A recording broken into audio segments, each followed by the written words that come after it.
everything that you're doing to make it possible. And I'm Dr. David Koh. I ran hedge funds for 30 years.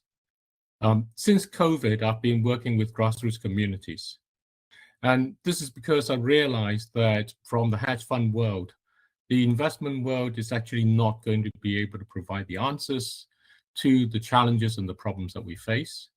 And I began working with grassroots communities in order to really learn about a new approach, a new understanding. So I'm here to talk about a new approach to climate change. And it's the subject of my new book, Thriving at Nature's Pace. And I want to start first by saying we underestimate climate change. We think of this as very much like a problem for the science and a problem for the governments, and it's about our energy and those sort of things. But actually, it's much deeper than that. And the biggest problem of it, and this is from my kind of hedge fund experience, is that our world is all connected. And it's just like at the moment what's happening with energy. There's a war going on in the Gulf of Iran, and as a result, energy prices are going up. We are thinking that it may affect our food and everything else. But what's not actually reported is one of the reasons why Iran was having all the internal demonstrations and the problems that led to other countries being able to take advantage of that was because of climate change, because it had been suffering through several years of intense drought. And when you don't have water, your life gets very difficult. And consequently, your governments find it much more difficult to provide for you. And that's the sort of challenges that makes me want to think about this. And I want to think about it today with you from the perspective of businesses. And this is because we all need to make money. Whatever it is that we think we want to do to bring about good in the world, we need to do it in a way that allows us also to eat. And that's why, whether we're self-employed or whether we build our own businesses or whether we work for a business, we're always involved in this process of making money. And so I want to ask, what does climate change mean to you if you're a business? And maybe then you can think about why we do want a different approach.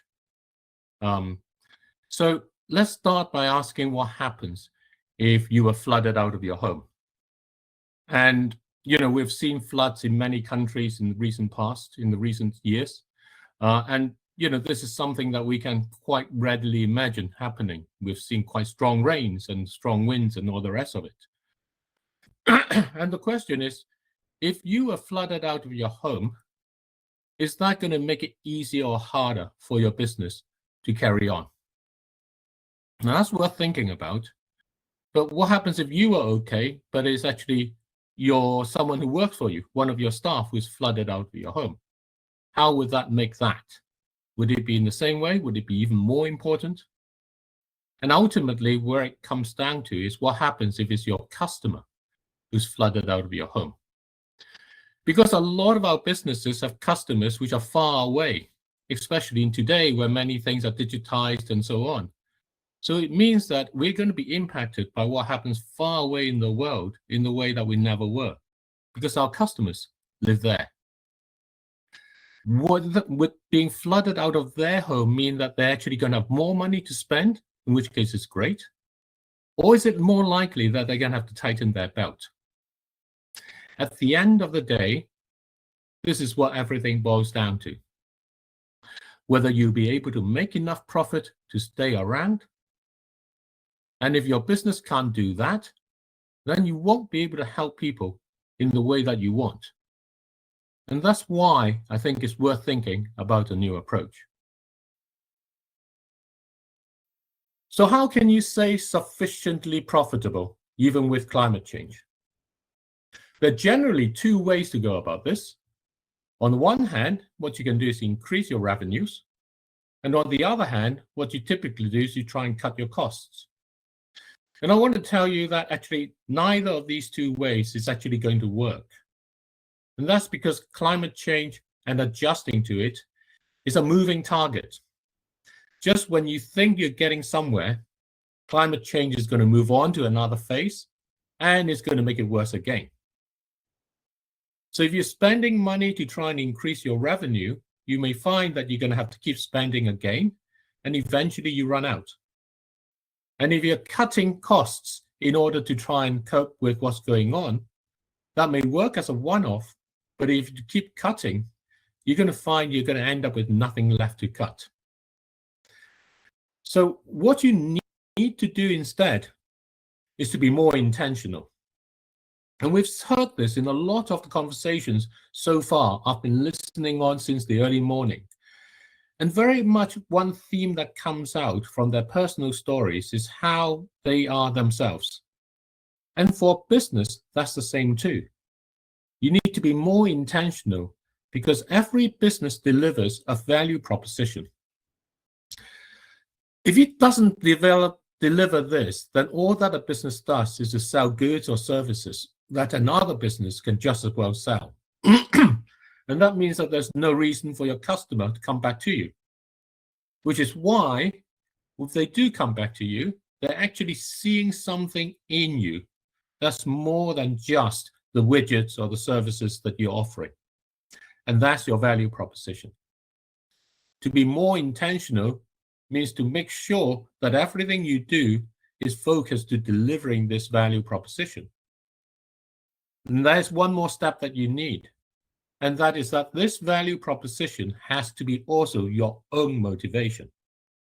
Your own motivation is what's going to get you out of bed when things are not working well. And if it's to do something different than the value proposition that your customer sees, then you're going to get disconnected and it's not going to work. But if you actually align them together, then it doesn't matter whether things are difficult. You're still going to be getting out of bed, and that keeps your business going, and your customers are still going to come to you, and that pays you. And that's how you're more likely to be able to generate sufficient profits to stay around. Let's take an example that can be quite helpful. Supposing that you're a supermarket. Supermarket sells all sorts of things, but your value proposition may be that it's convenient. If that's the case, that needs to be reflected in everything that you do.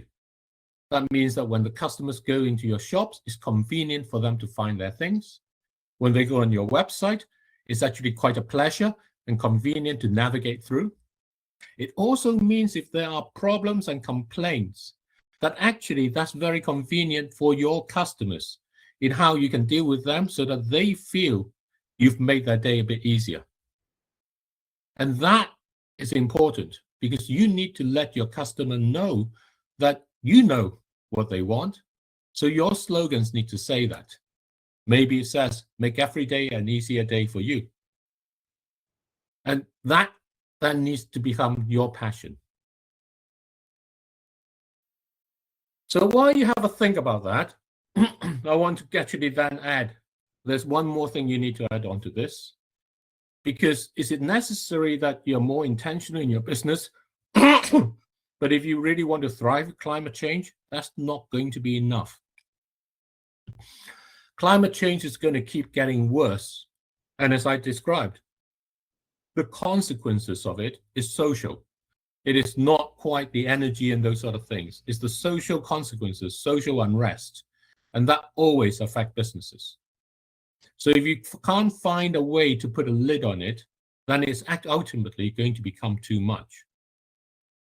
And the reason why it's so difficult to deal with climate change is because as long as people can make money using oil and gas and coal, they're going to do it. And that applies to governments too. And the governments are the owners of these materials. And as long as they can make money with these materials, they're going to carry on using them. Which is why the conventional idea that you just add a lot more renewable energy is missing the point. What that provides, you need that, is more energy to use. So if you want to put a lid on climate change, you have to address how people can make money, and you have to address how they can make money by leaving oil and gas and coal in the ground. which then comes to the proposal, the central proposal. And I want to take a moment for everybody to gather their thoughts, just to kind of like think about where we are, take a breath, because this is very new. I'm going to suggest we do this by creating a new currency. And I call this Thrive Coins. And this currency is minted by leaving oil and gas and coal in the ground. How can it work? Imagine you have a few dollars and a few cents in your pockets. What you can do with it is you can buy a barrel of oil or gas or equivalent in gas or coal that's still in the ground. Who you're paying is your government because they are the owners. And when we buy them, we become the new owner. And we can then decide what happens to them, whether they're taken out, extracted, or whether they're not. So we need to be careful about which ones we buy. And the ones you want to buy are the ones that lie beyond the limit of what you think are going to be necessary for you to use. So in that way, you're making a commitment yourself to have a limit to how much you will use. And that limit is that lid on climate change. So you become part of creating that lid. But of course, now that you own it, you have a bit of a problem. You started off a few dollars and a few cents, and now you've got all these materials that you don't want to use, and you still need to make money. So what you do is you sell it, and you sell it to someone who will never use it. And of who would that be? Well, that's our planet itself. That's nature. We are actually going to sell it back to nature. And for that, what we're asking is that nature can pay us for doing this. So we invent a new money, nature's money, what I call Thrive Coins. Each coin is minted for each barrel of oil and gas and coal that we return. And then when you have a look at that and think about what you've done, is you've taken your dollars and your cents, and you've translated it, exchanged it for Thrive Coins. So it's a bit like when you go traveling and you change your local currency into that foreign currency. Except Thrive Coins is a currency for every country that you can use anywhere in the world.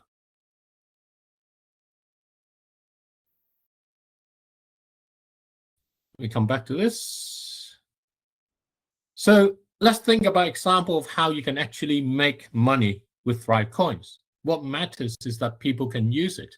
If you hold Thrive Coins and it is money, if you can go and buy a coffee with it, or you can actually go and pay someone to do something with it.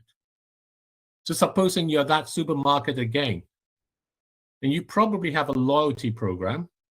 And what this loyalty program does, it helps you to offer discounts so that your customers can come back to you. And what it will also do is allow you to understand how your customers spend their money. And for businesses, that's one of the most important things. With climate change, there's a good chance that your customers are going to have to tighten their belts. And if that's the case, they're going to have to be shopping around a lot more, which means that they'll be spending their money in other shops and not in your shops. And in that case, your loyalty program is not really going to help you that much. But Thrive Coins still can. They are digital currency, which means that they can be used anywhere. And that can allow you to understand how they're spending money and how you can work with other businesses to help you. This is a bit like air miles. We've probably seen them when we travel, and we're probably collecting them yourself. And people can earn air miles by spending money. And they can spend air miles in lots of different ways. They can spend it by paying for coffee. They can buy insurance with it. They can rent cars, book holidays. They can even actually pay for spa treats. So air miles are not just for flights. And so in that way, Thrive Coins are there to help you connect with other businesses. It helps you to know how customers are facing the challenges they are, and so that together you can look for new opportunities. And in the climate changing world, that is incredibly useful. Because what a business then engaged with in using and accepting Thrive coins is going to be helping more businesses to be engaged in using Thrive coins. And ultimately, what that means is that it helps everybody in understanding the world that they face and how people are adjusting to it. And there's an added bonus, of course. And that added bonus is that you're actually putting a lid on climate change. So what kind of businesses can do this? Just as another example, imagine you're a promoter of BTS. This is a South Korean K-pop group. It's been in the news because it's just reformed. And there's like 100 million fans around the world. And they will want to pay an arm and a leg for the chance to see them perform. So Thrive coins become a new opportunity for them to engage. You can offer priority bookings for any fans using Thrive coins. And this will bring a freshness and a novelty that the fans may want to engage with. And of course, for the fans who are interested in climate change, it actually fulfills what they themselves want. And this is the thing. Climate change is ultimately about the shape of the future we want. And businesses using Thrive coins are working with their customers to explore this, which is why Thrive coins is a new approach, and it puts you, your business, and your customers in charge.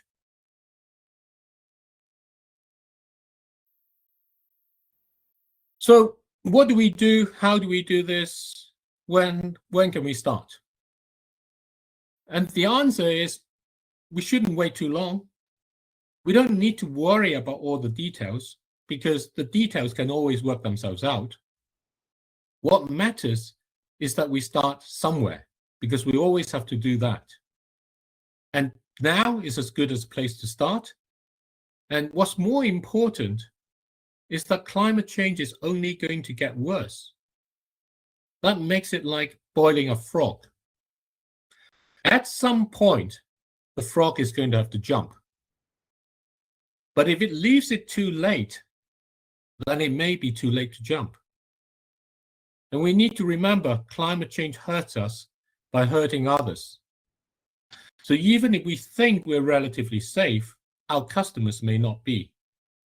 And so if we can engage with them in a way that helps them and allows them to know that we're together with them, that's only going to make your business that little bit better.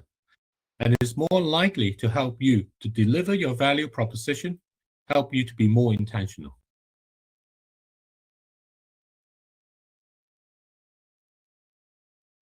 What then is this new approach to climate change? We need to be more intentional about what we do. That is, we need to be clear about the value proposition we offer. We need to connect that with what genuinely motivates us, because that way we know no matter what happens, we're still going to be getting out of bed in the morning and do that. And we are offering what our customers want with that. We know they're there to be part with us. And that's what it means to be intentional in that way.